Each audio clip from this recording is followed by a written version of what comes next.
Zito, episode 384. Hey folks, Phil Zito here, and welcome to episode 384 of the Smart Buildings Academy podcast. In this episode, we are going to be talking with Akira Jones of Angus. So Akira is going to be talking to us today about space utilization and efficiency planning. It's a really good conversation. We dive deep into a lot of topics. And I really like how he helps us to unpack a framework for going and developing use cases, also looking at the importance of the data that's plugged into use cases, and just the different strategies that can be utilized to build modern use cases within the built environment. So Akira is the Director of Digital Services at Angus, and he's got over a decade of experience in the architectural engineering and consulting industry. They do a lot of really cool stuff over there. He's leading their digital services team, specializing on BIM, 3D scanning, and we're going to talk about a lot of stuff like that, digital twins, AWS, things like that. So stand by, folks. We're going to have a great interview today on the podcast. All right, folks, we're here with Akira, and we're going to talk about the topic today of space utilization and efficiency planning within the modern built environment. So I'm not a big fan on doing introductions. People can read about you. I want them to get to the meat and potatoes, and I think they'll real quickly pick up on your expertise. So let's start off with our first question here, which is space utilization and efficiency planning. You know, it's been done a lot in the past, but with the modern built environment, and I'm going to define what that means in just a second. I'm going to ask you to define it too. But how are things different? So before you answer that question, like, you're the one who brought up that term, modern built environment, in our pre-call. What does that mean to you? That's a great question. I mean, I think that there's a couple factors to it. COVID obviously has changed. That's something that's happened, quite recently. But I think it has potentially fundamentally changed our built environment. I'd also say that the modern built environment would be one that is designed based off of using data. So I think that my background being in mechanical engineering, but in engineering consulting for building systems for commercial healthcare and whatnot, I know how architects design their layouts, right? And a lot of that is just done through previous experience, input from the users, and that's totally valid. However, that is not a data-driven approach, at least not an unbiased data-driven approach, right? You're gathering data from your previous experience and from the users of the space, and that may yield you with a good result. But I don't necessarily think that it's going to yield you with a potentially great result. There's a lot of potential to improve upon that. I think about working in healthcare, and you do functional programming for healthcare spaces, whether that's for a new department or a new clinic or even a whole new facility. Even in Canada here, it might be a bit different in the US, but some of the leading functional programmers, again, don't use a data-driven approach, collecting data from existing facilities. They do it based off of their experience, and that functional program then gets to the interior designers, and that's done using the strength of the designers themselves. But there are a lot of tools out there, I think, both on gathering data, let's say, to do the functional program, and then using other tools such as generative design and parametric design to look at how you can do these layouts. So that's how I look at the modern built environment, is an environment that is designed using big data, which I think is going to be, there's a expanding field, and I think there's a lot of potential. I don't know if you probably have heard this, but Autodesk has a small research office in Toronto, Canada, and that office, I think, was the first space in Toronto to be designed using generative design and parametric design tools. So, they looked at things like space adjacency requirements, travel distances, outdoor lighting requirements, and the generative design process yielded a lot of different potential options that people could then review and choose. So yeah, that's how I feel. So let's go to parametric design and generative design. So I think from your explanation, I can infer what the meaning is, but to our point about data accuracy, and one of the things we'll get to later, inferring from data, I don't want to infer. I want you to tell me, what is generative design? Generative design is using basically different parameters and optimizing on those parameters to create different options, right? So the long and the short of it is, what I was saying before is that you could take, let's say, at a macro scale, you take a building, greenfield site, and you want to optimize on things like window to wall ratio, building shading, building orientation to optimize the energy use intensity within that space. So the generative algorithms, which there's a lot of open source stuff out there that's available. Um, you can plug the parameters in the building, and then it will run a bunch of simulations, right? More than any person could get through in the same amount of time, and generate a lot of options that have optimized on the energy use intensity. So you can do that at, like I said, a macro scale for, the building envelope or the building orientation, or then you could start getting more into floor plan layouts and whatnot. And again, optimizing on, travel distances between certain types of spaces, whether that's healthcare, commercial, and whatnot. So that's the long and the short of it of generative design. I think it's really cool. Mhm. We're still trying to like figure out how that works for us. Let's say in mechanical electrical engineering, one of the applications that we've tried to do is mechanical room or electrical room space planning. So, Mhm. when we're doing a new hospital, it's always conflict is it is a positive conflict, but we're often at odds with the architects in terms of trying to carve out mechanical electrical space, right? Mhm. Because we're trying to optimize the footprint of the building.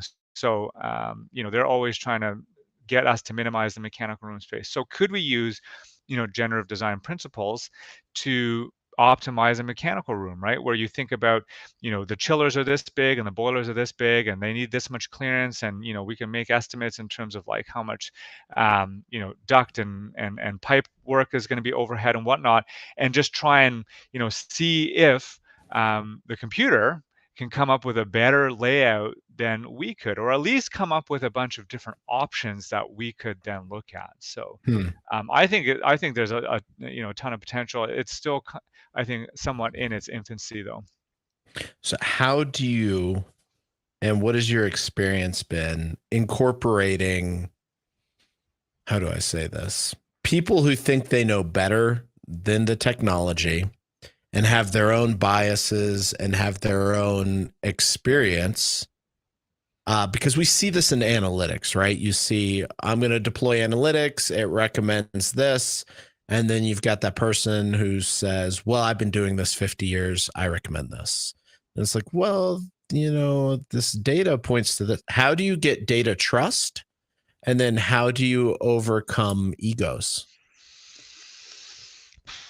I mean, that's tough. When it comes to things, the biggest challenge in any of these kinds of things. So when we talk about that, I think about, again, coming back to healthcare, right? So when we're designing a new hospital, the folks that have a huge impact on how something is laid out are the clinicians, right? So Mhm. Absolutely. you have a lot of user group meetings and many, many rounds of user group meetings that look at all the different spaces, how they can be improved upon from the previous, and getting the input from the user. And that's a lot of like the challenge that we face.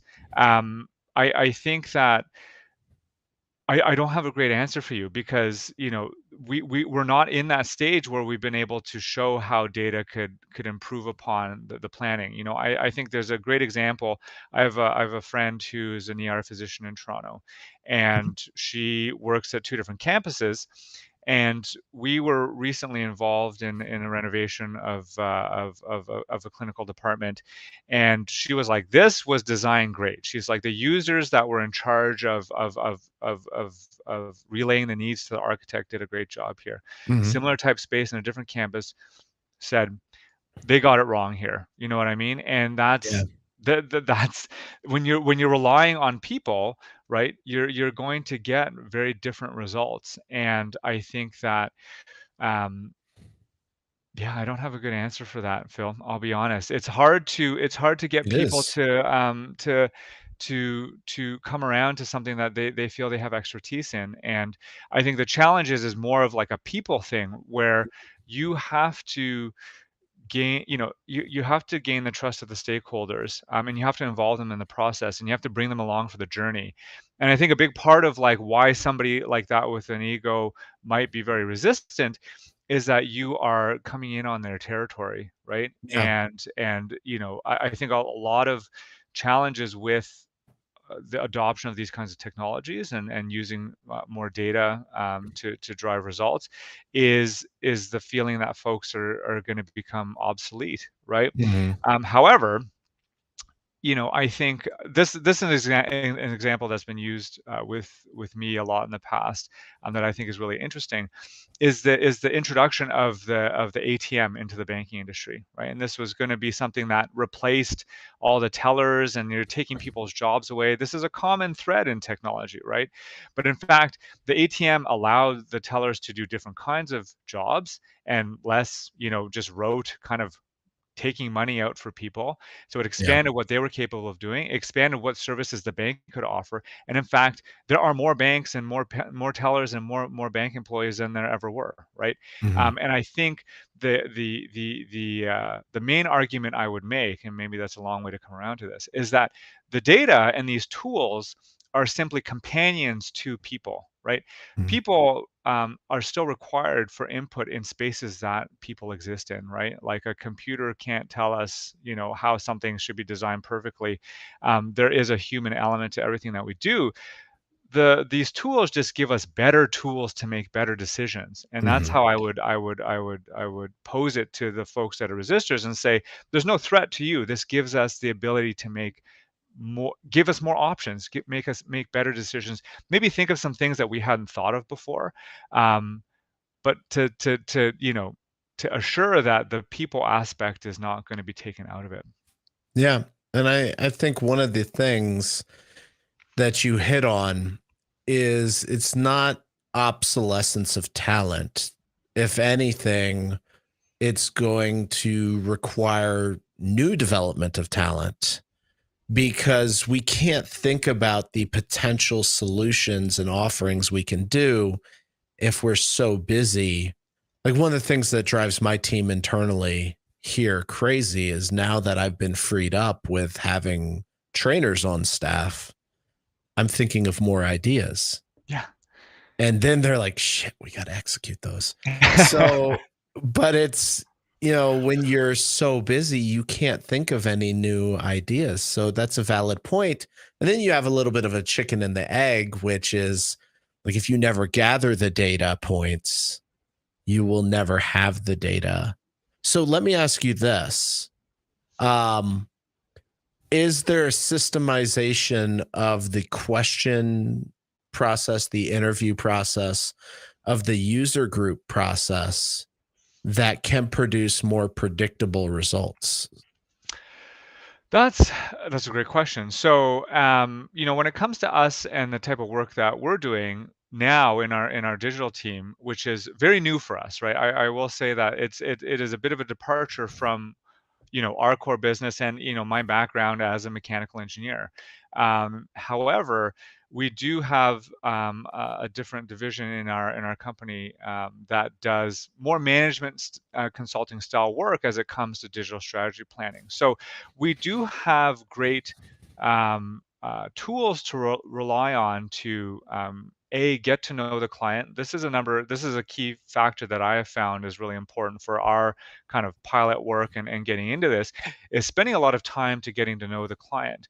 And then because a lot of the time the clients they have some idea of what they're looking for, but not necessarily exactly, what it is that they're searching for. And for us to get to know a client that maybe we know in one way, but don't know in another way, helps us understand maybe what their business drivers are, and Mm-hmm. what their needs are. And then, but beyond that, when you get into more detail, a lot of it is spending time educating the client in terms of, okay, here are the technologies that are available, here are the best in class things that are out there. And then once they've had a bit of time to ingest that, spending time with them and saying, okay, well, what is it that you find compelling to you or your area of business, or what it is that's driving your side of the business, in trying to vision how they can look at the future, right? Mm-hmm. Um, the hard part is getting down to specific use cases. I think the challenge in the industry right now with a lot of technologies out there is that you have technologies that are solving problems, right? And they're made to solve a specific problem or a group of problems, or you have different forms of digital twins that are single panes of glass and all these things, all these big nice shiny things that are out there that people think that they need. However, where we have found success is that you really focus in on a very singular specific use case, and it takes time to get down to that with a client.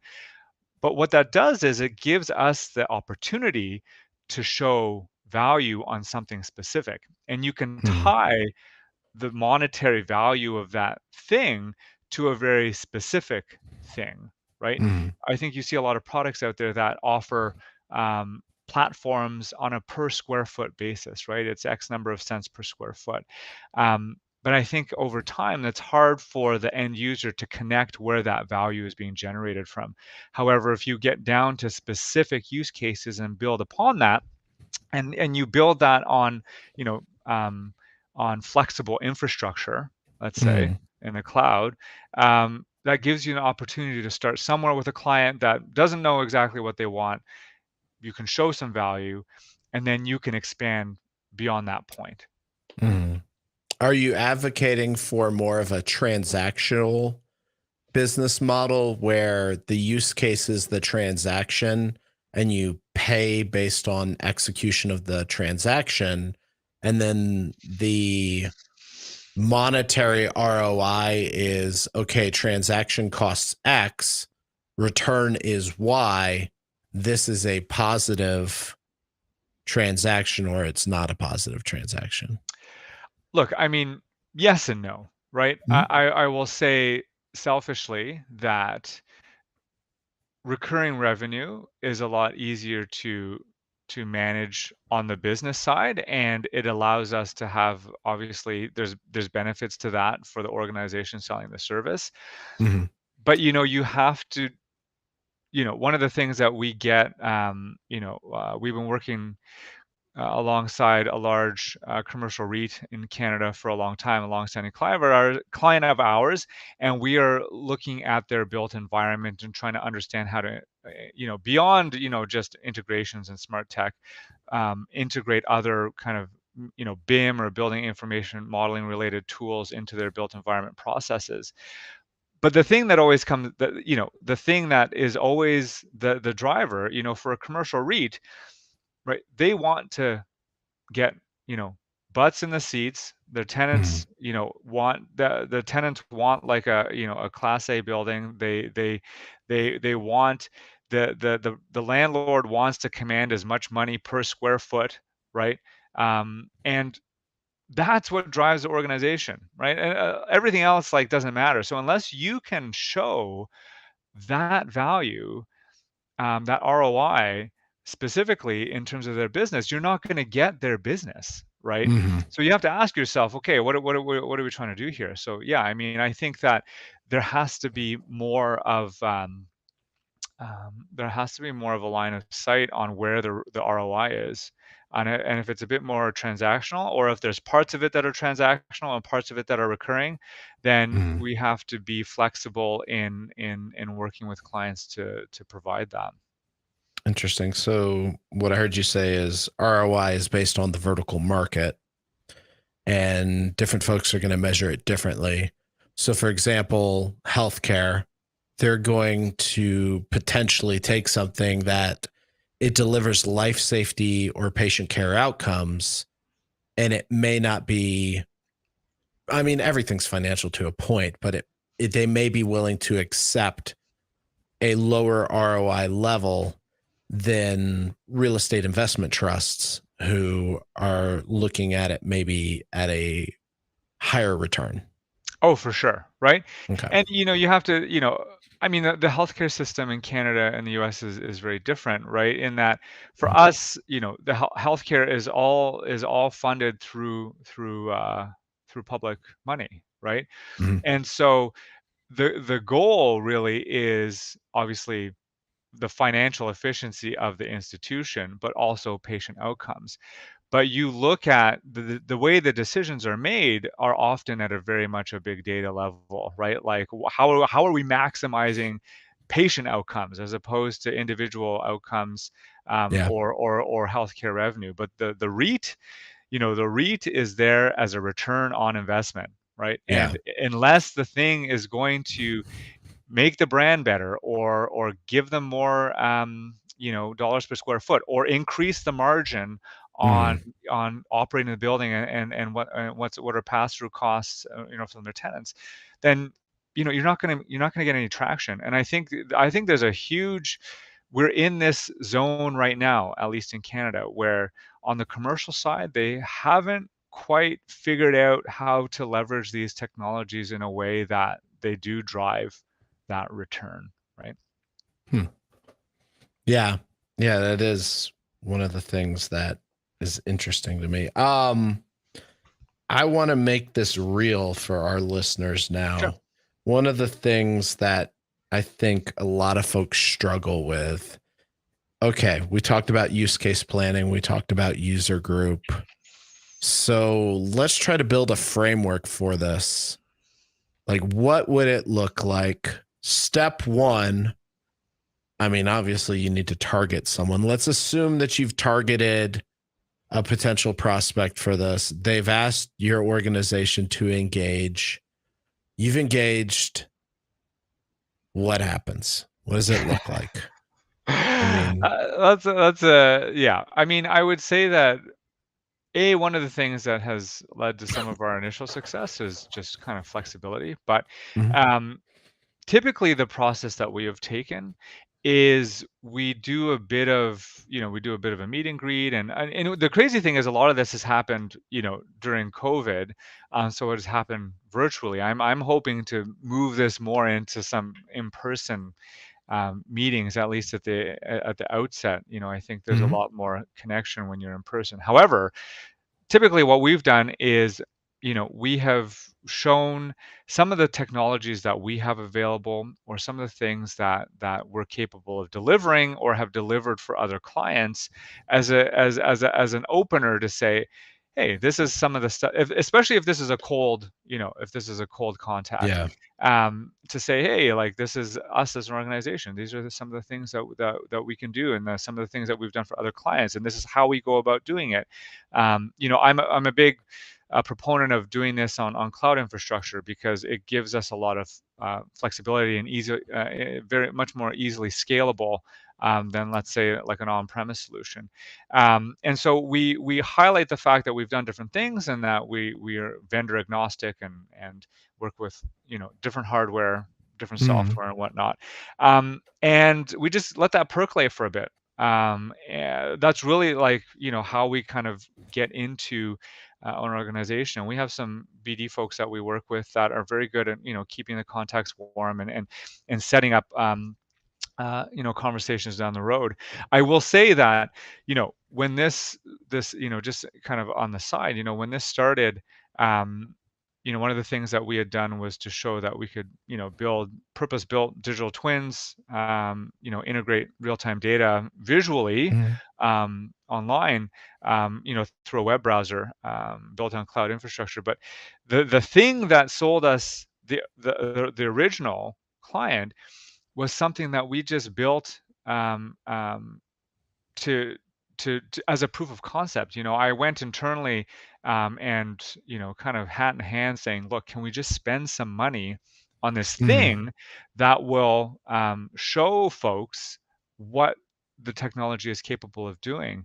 And it took a while to convince them, but then we did, and then we were able to use that to kind of convert the first pilot project that we did. But often what I find is that once we have this initial conversation, it is then a lot of time to kind of follow up and maybe have subsequent conversations, and really kind of spend time with the client, whether it was with them on their site, having them go through their technology stack and whatnot, and developing that relationship, and figuring out how their business operates, right? And I know that sounds a bit like kind of wishy-washy, but the point to get out of that is the time spent and the conversations had. One of the clients that we're doing work with now, me and my colleague Paul Vandenberg, we went on site and we spent a whole day with these folks, and they walked us through the campus, and they showed us their tech stack and walked us through every piece of software that they use, whether that's facility management, flow meters, Mhm. the different aspects of the BAS system, and just really trying to understand their experience as the ones operating the building. And so after many of these kinds of meetings, we finally get to the point where we were like narrowing down on a specific use case, right? Which Mhm. in the case of this one client, it was really about aggregating data in a way that was more efficient. Their team was looking at um, different platforms to visualize and dashboard data from different parts of their organization, and that was really the specific need. And we got the opportunity to do that and say, okay, we can redo some of the stuff that you guys have been working on, and see if you like what you see. Mhm. And they did, and now we're kind of moving on to the next step. So that was, it's really just kind of getting down to something so discrete, and bound by scope and breadth, that it's like easily executable, Yeah. right? And that's we don't have, let's say, like a formal framework. It's around developing that relationship and understanding, asking questions, keeping asking questions, asking the same questions 10 different ways, until we get those answers. Because often, um, a lot of what I have found is that you learn more every time you talk to somebody. They become more comfortable Mhm. with you, and you develop that relationship. They're willing to provide more information, but more than that, if you're running a large campus type facility, you've got so many things going through your head, and more and more conversations will trigger more, small tidbits that come out about the things that are the frustrations in their lives, and the things that they're trying to accomplish, or the things that they're being asked to do within their organization. That's part of their role within the organization, right? So it just takes time to get this out Yeah. of people. Yeah. Yeah. So what I heard you say, you do a presentation, you do your basic biz dev stuff, right? Yeah. And that transitions to discovery. Is at that point, are you under a PDA, like a project development agreement, or is it still unfunded Typically typically? unfunded, right? Okay. So we're willing, we've kind of gone down the road of willing to invest quite a bit of time, right, before we get to somewhere where we're getting paid for something. And I'm totally Yeah. fine doing that, right? I think it does build a lot of goodwill and trust, that you're in it to help them and not Hmm. necessarily make a quick buck. But that's typically the approach we've taken. Okay. So you do discovery, you build out their technology stack. I assume you build out their org structure and their processes. And then based on this, you look for reoccurring pain points tied to business objectives. And that helps you narrow down a use case. Exactly. Yeah. Okay. And then once you have that, how do you map out that use case? Like, do you follow someone along? Do you use like UML? Like, what do you do to visually map out that use case so that everyone can kind of look at it and be like, yep, we agree that's the use case? That's- I would say that the the it depends on what we're doing, right? I Yeah, think that absolutely. we typically do, if it's something around software and Hmm. software processes, we'll do user journeys, right? Yep. And I think that is a great way both to make sure that you're getting the right thing for the client, but also ferreting out all of the technical issues that are going to come along. So one of the Yeah. colleagues on my team, um, Scott Bentley, he's a software engineer, over 20 years experience, and one thing that I have learned that is so fascinating is that software can do almost anything, um, That's true. but you have to, programming, you are programming very discrete things to Mhm. do very specific things, and you put them all together into something. If it's complicated, it's going to be complicated, right? As elegant as your solution is. So the user journey maps out the specific steps and the processes that are required. And when you're linking in a bunch of things around, integrating with an existing building system, if there's like a hardware, Mhm. intermediary point, the cloud infrastructure, the map of cloud infrastructure that exists, and then the specific user journey of that person who's interacting with the thing. That helps us really kind of pull out all the very specific technical pieces. But I think the user journey um, is the key part of that. So let me see if I got this right. You'll have a user journey.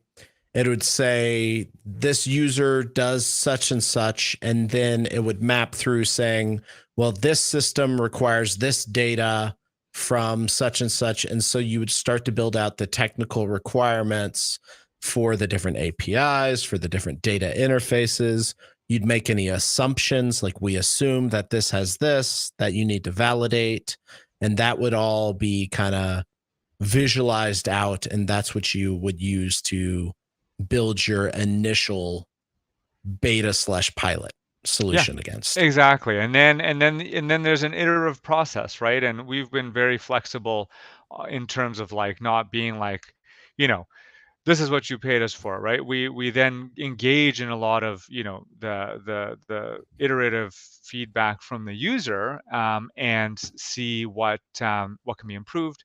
UI Mm, is such a huge thing, right? UI is the biggest thing when it comes to anything where a human's interacting with it. So that kind of iterative process is really important. I mean, I think when it comes to these kinds of things, you need to have like a product owner, right? yeah. And our group is very small, so we're all wearing different hats all the time.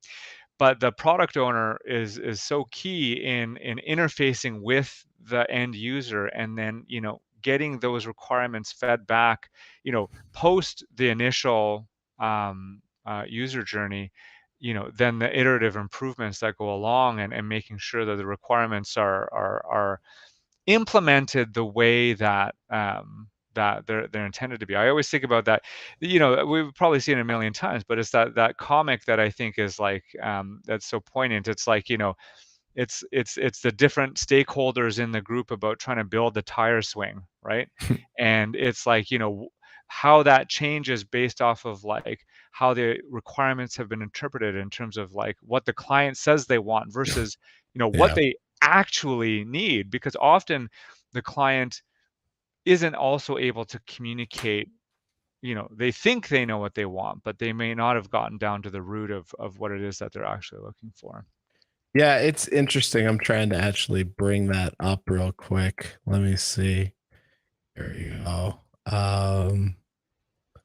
Let's share screen tab. Here we go.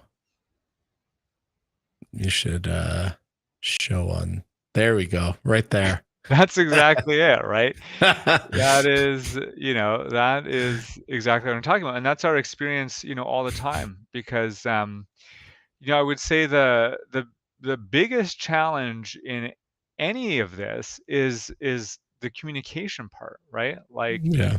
it's the technical things can always be sorted out. Do you know what I mean? The Oh technical yeah. things can always be sorted out. It's trying to understand what the client wants, and that's always I think the most interesting but challenging part, right? There we go. That's a better one. Yeah, swing the customer. And Oh, that's it, right? That's how all of these projects seem to go, right? I like number 3 right there. The people listening to this are like, I can't see it. Just Yeah, go and Google tire swing client meme, and it should be the first thing that pops up. yeah, but Interesting. Okay, so you've got this.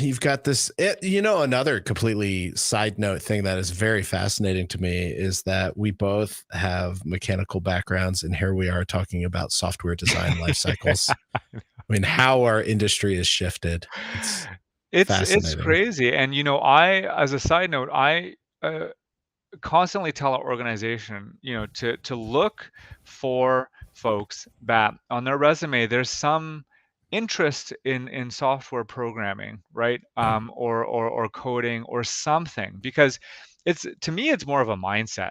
Do you know what I Mhm. mean? Than anything Absolutely. else. And I think that the mindset is about saying, is there a better way to do this, right? Yeah. Is there a way that we can use, we're not necessarily talking about programming a whole new piece of software when it comes to engineering. Sometimes it's about things that just improve productivity, right? Yeah.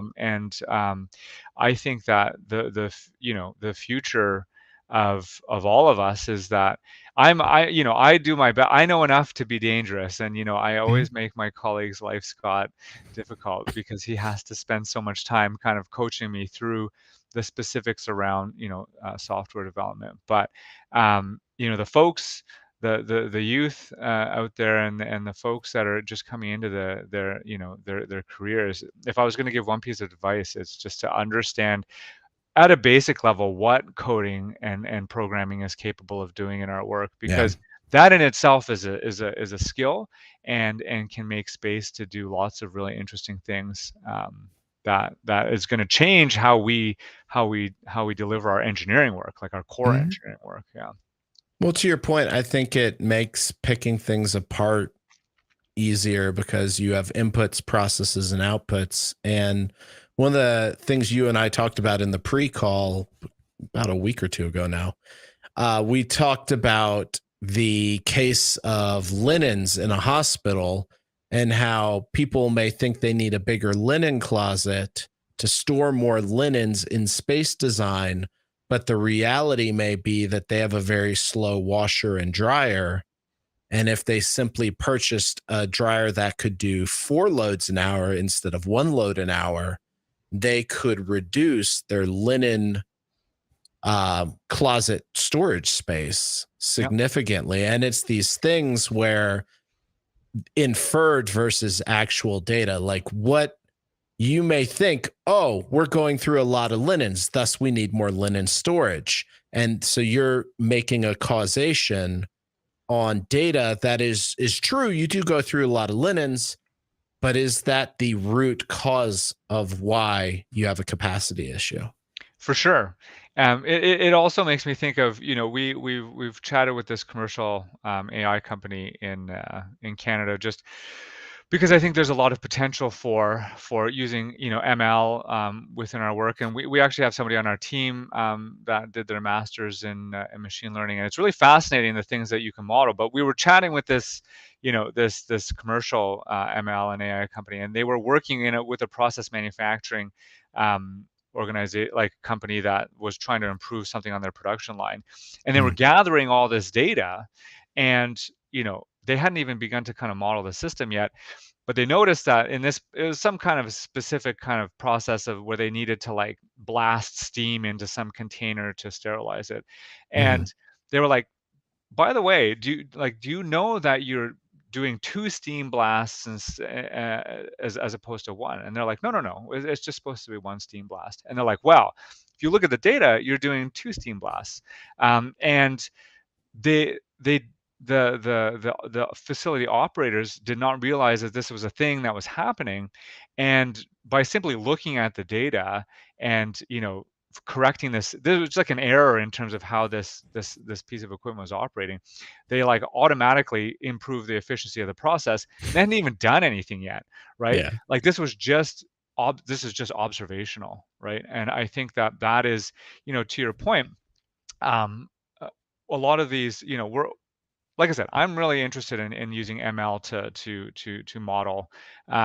to model building systems and stuff like that, and improve system operation. But a lot of folks, may not realize that there are a lot of rudimentary things that you can do before you start using, more sophisticated technology to get buildings to run the way they're supposed to be running, right? Hmm. This is something that I think is really interesting. We did a research project looking at stack effect in a commercial tower. And traditionally, stack effect had been modeled using, CFD or computational fluid dynamics or other kind of physics-based means. And and I mean, this was a project scoped out with a university here in Toronto. They wanted to use existing data and some additional data, pressure differential data through the building to model the building stack effect performance. But and when we did so with quite a bit of success, but when we went to the operators, they were like, "Yeah, this is really cool, but if you want to do anything about it, we got to fix all the limit switches on the dampers, and we got to make sure all the fresh air dampers are working, and we're not monitoring the exhaust airflow. We're only monitoring Hmm. supply and return." So, it's all to say that put the cart before the horse a little bit on that one, kind of thinking and saying, okay, there's actually a whole bunch of stuff that we have to deal with first before we can even think about, using that data to enact any meaningful change on the building systems, right? The Hmm. controllability of the system wasn't there to use that data to optimize around building stack effect, right? But you can also look at that. See, when I hear that, I think to myself, okay, now whenever I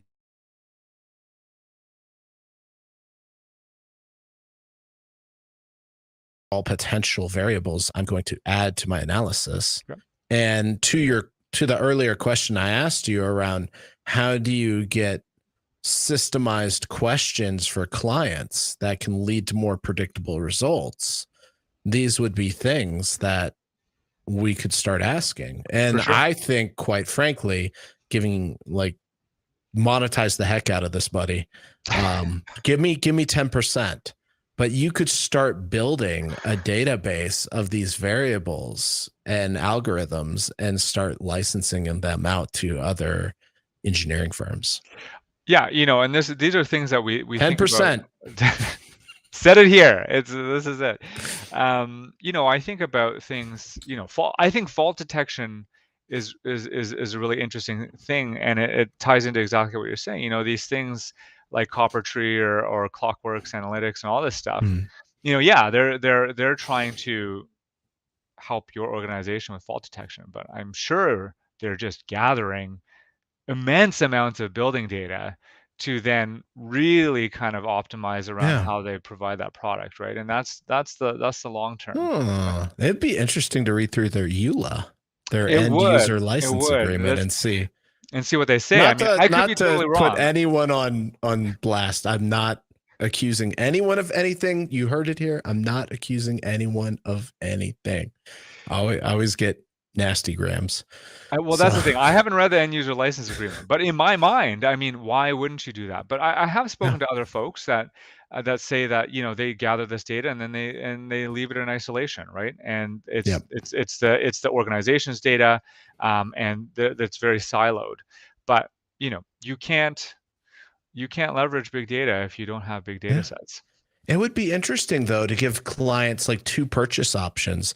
Like purchase option one, you pay more, but the data remains anonymized and is yours. Option two, we get to utilize the data for, whatever contractually we state. Yeah, And in exchange, you get a little bit off your cost. yeah. And then the monetary capitalism system just choose which one works. Well, this is it. I mean, I personally, I think if you give people the choice and then you compensate them for their data, there's nothing wrong with it. Do you know what I mean? I Yeah. think that that is the way that it should be. Like people should have the right to sell their data, as opposed to the way it kind of works right now in a lot of cases is that, we just don't, at least on a personal level, we're not reading the terms and conditions of all these things that we're No. using, Yeah. right? And we just kind of willfully just give it all away, right? Well, Yeah. maybe we should take a bit more control of that. But Yeah. That old saying of if you don't know what the product is, you're probably the product. yeah, there you So, go. but Exactly. interesting. So you've got these solutions now. You've figured out a use case. Is it your organization that executes it? Do you build out an ecosystem of partners? Like, how do you go and manage assessing the potential technology partners? How do you build a, I don't think it'd be a performance, it'd probably be a performance spec. How do you build a performance spec around the solution that you're trying to achieve? That's something that we're dealing with like right now. So we have there's a lot of moving parts. Typically, what we're trying to do in the solutions that we're providing, um, is end to end, right? Mhm. So we are, procuring hardware. We may actually be installing it, and we are doing the data pipelines and building out the cloud infrastructure. The cloud stuff is super easy, because Mhm. we have control over that, and it is a very much a known quantity. I would think that right now, what we're running into in a lot of cases, and let's say this is things like hardware gateways. So these are, gateway Yeah. devices that are interfacing with different kinds of, legacy style building systems, sensors, whether that's environmental presence and whatnot. Um, you know, Not every device is made equal, and a lot of them, you know, one of the things that we are learning is that, and you know naive of me to maybe say this, but the thing that is being sold isn't quite the thing that we might be getting, right? Mhm. And I think that we're having to go through this a bit. It's the school of hard knocks, right? We're just Yeah. kind of going through it and trying stuff out, and really kind of seeing that different kinds of technologies are suited for specific use cases, and maybe there are other things that we need to look at for other types of projects that we're doing, right? So Mhm. I think ultimately what we're trying to do is build an ecosystem of trusted vendors on the hardware side that we can rely on and cherry pick for different excuse me, No, you're um, good. for different I talk when I talk and talk and talk for a long time. I My definitely need a team bit. always sends me, they're like, "Do you have your water bottle, Phil?" I know, stay hydrated. Because what you can't see, you can kind of see the mist.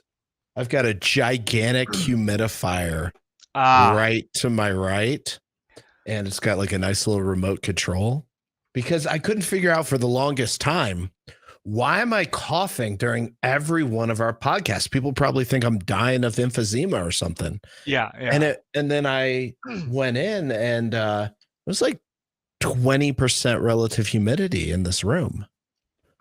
And I was like, no wonder I'm like drying out like, Well, you're in sea the desert. coral, You're in the desert in Arizona, right? right? So it's very dry. Yeah. So, But yeah. um, but yeah, no. It's also, I find, these days we're on calls for so long, and it's just my voice gets so much use out of it. But sorry, I totally lost my train of thought. So What you was were I saying? talking about building a trusted list of hardware Yes, vendors. that's right. So this is it, and a lot of the time we just have to try out the hardware. Do you know what I Yeah. mean? And we are spending, we've actually we have turned our office into a bit of a hardware test bed, because we'll order, some sensors, we'll put them up, we'll try and fool them and test them and validate them against other Yeah. other kind of known data sources. I think the one of the things that I think is really funny that happened recently is we had these um, uh, basically threshold counters installed in our Hmm. office because we really wanted to try them out. And they're a great piece of hardware.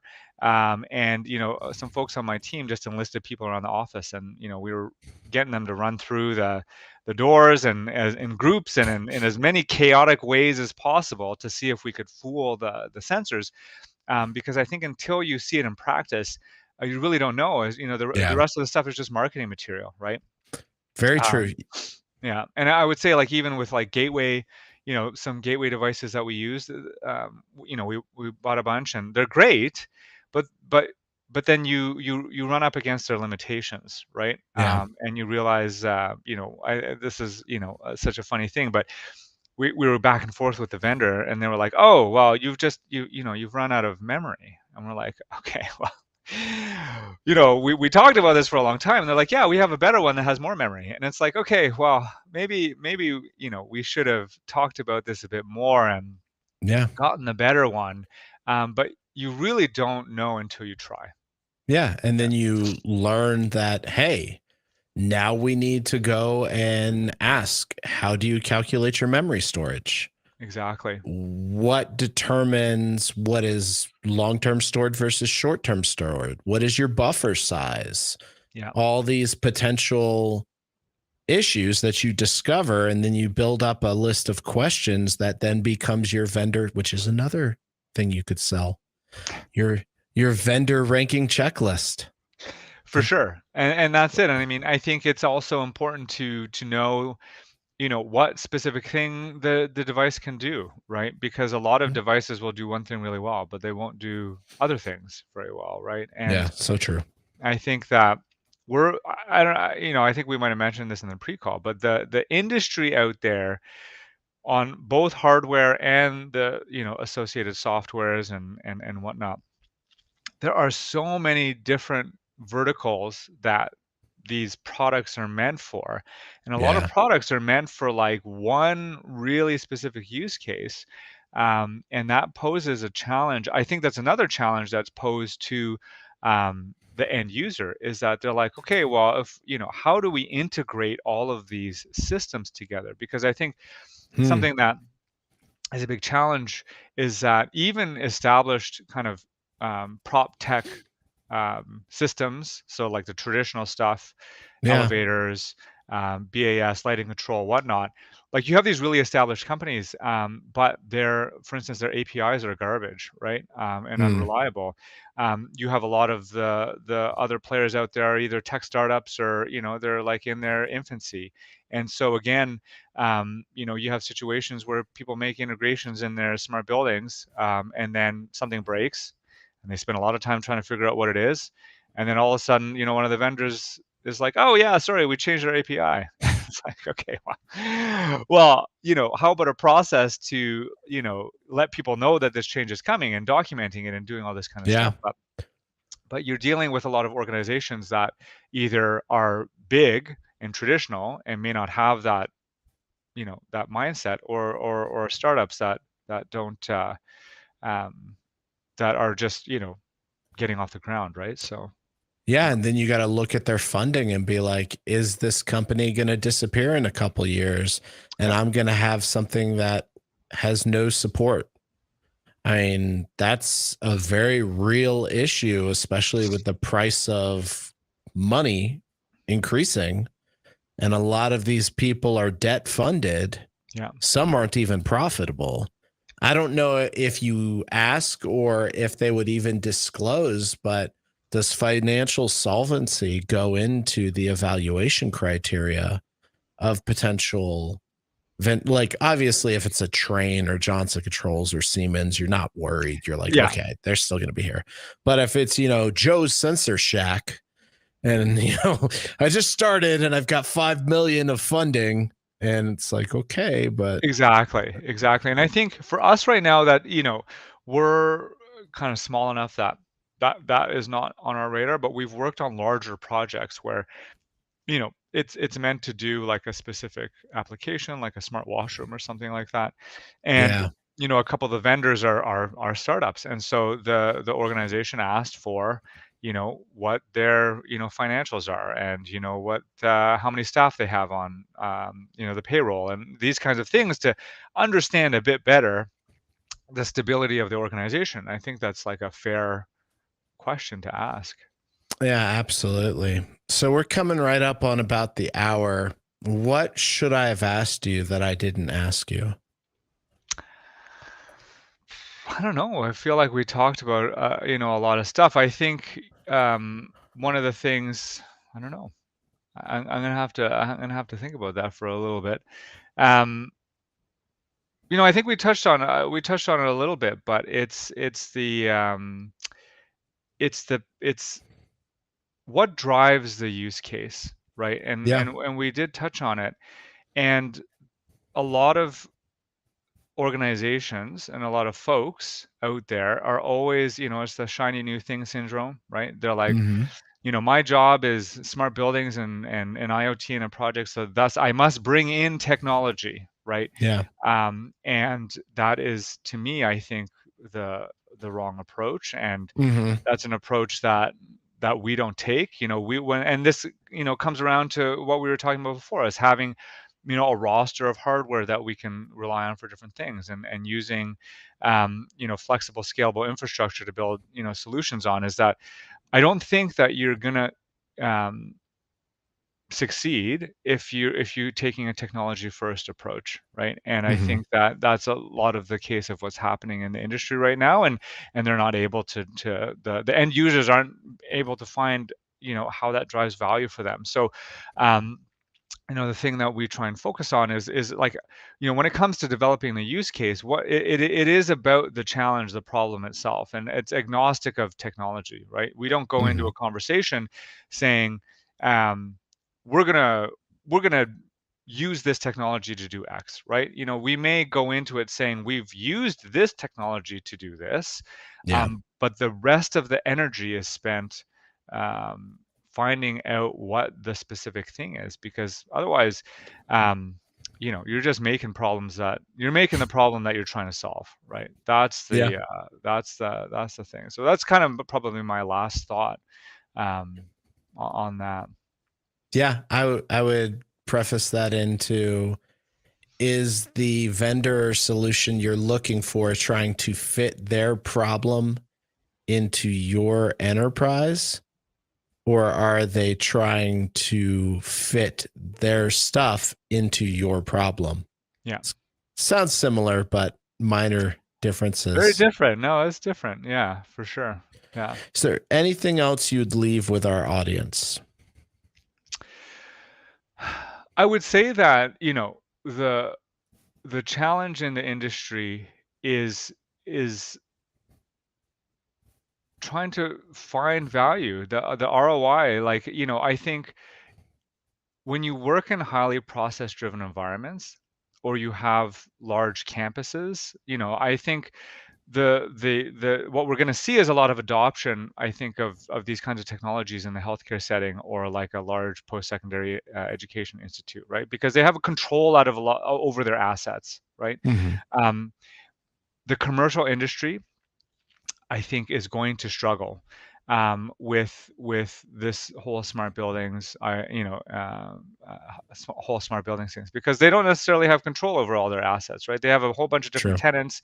They have a lot of transient, like their assets are transient within the tenant spaces, and they have a lot of their base building stuff. They have a lot of buildings across their portfolios that are like of wildly different vintages, and have wildly different vintages of systems and capabilities in them. So, if you're going out there to a hospital, or an education campus, I think those are great organizations to approach when it comes to implementing these kinds of smart buildings technologies, and finding things that will Mm-hmm. will drive ROI. I think finding what is driving the ROI for a commercial building, if you can figure that out, then there is a massive market that is in front of you. But I read recently, and I won't say names, but there's a large REIT in Canada and Toronto that I think let go of their entire smart buildings team, and I'd like to know why. But I think part of it is probably around the fact that maybe they haven't quite figured out how to drive the value from this, right? And these Yeah. technologies. So that's what I would put out there to your folks, is that for a commercial building, if you could really find the thing that speaks to, being able to basically make more rent, Mhm. and improve your brand, then that's the magic ticket right there.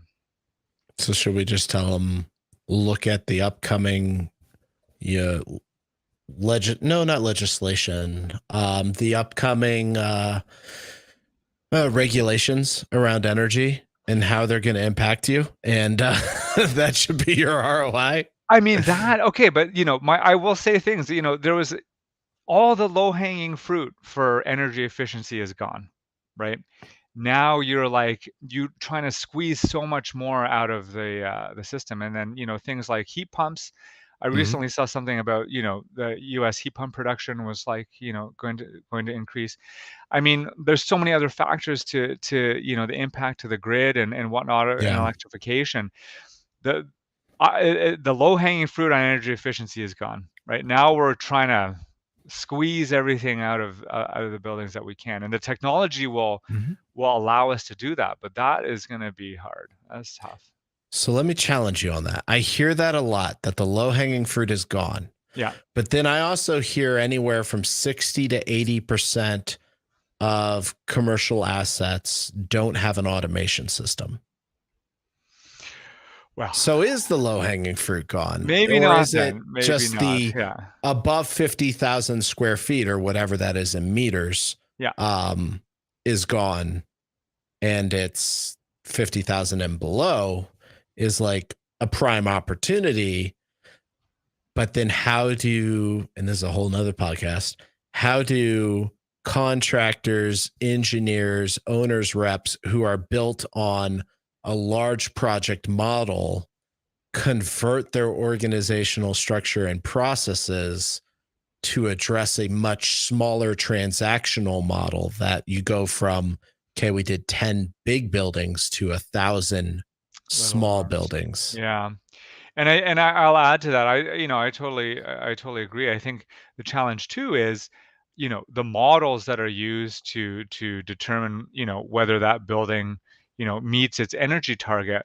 There's often not post verification. Do you know what I mean? Yeah. And often a lot of buildings are designed to operate a certain way, and they're commissioned, and then everybody walks away, and somebody just turns the chiller on full and leaves it that way, right? So I think Mhm. there's a lot that like you said, in terms of the owner rep and the constructors and the designers, something has to be built into the process, and the cost of building that structure and then commissioning it such that there's some form of like feedback, Mhm. a year, 2, 3 down the road, some kind of monetary incentive to make sure that building is operating as efficiently as it was intended to be, because I think that is something that is lacking as well. Yeah, that's interesting because after this recording, I'm doing our live Monday podcast where I'm teaching myself and my audience ASHRAE 90.1 Oh, cool. Okay. and going through and creating kind of the agenda for the podcast. I see that there's functional verification and stuff like that, but it's as part of the project. I don't see anything in it necessarily that is ongoing verification, to your point. Yeah. And It's a that's going very to be confusing standard. It's like 400 pages of yeah, it's pretty big. circular logic. So Yeah, I'll admit I have not opened 90.1 in a while, but it's yeah, don't, it's yeah. don't. It's where dreams go to die. I'm telling you, it's like it's one of those like choose your own story books where it's like refer to 4.2, refer to 3.1, Yeah, and it's yeah. like pew pew pew, and I'm like, oh my gosh, this is gonna be a shit show of a podcast. We're gonna see. So who knows? That's yeah, that'll be interesting for sure. Yeah.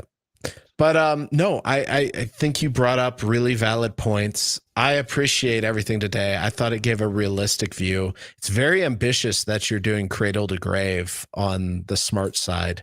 Most folks try to outsource that, And so it's impressive. I'll Well, see you in. talk to me in a year, and I was gonna say in 2 years you're gonna look like me, man. Your beard's gonna be all gray. You're gonna be bald. Yeah. It's. there you Whew. go. Yeah, but we'll But see. We'll see how this goes. Yeah, but certainly lots of interesting opportunities out there. awesome. Thanks so much for your time. I appreciate it. It was fun. It's great, and thanks for having me on the show. It's always fun chatting with somebody who's, as passionate about this stuff as I am. So Oh, just really appreciate the opportunity. of course. Thank you. All right, folks, I hope you enjoyed this podcast with Akira Jones.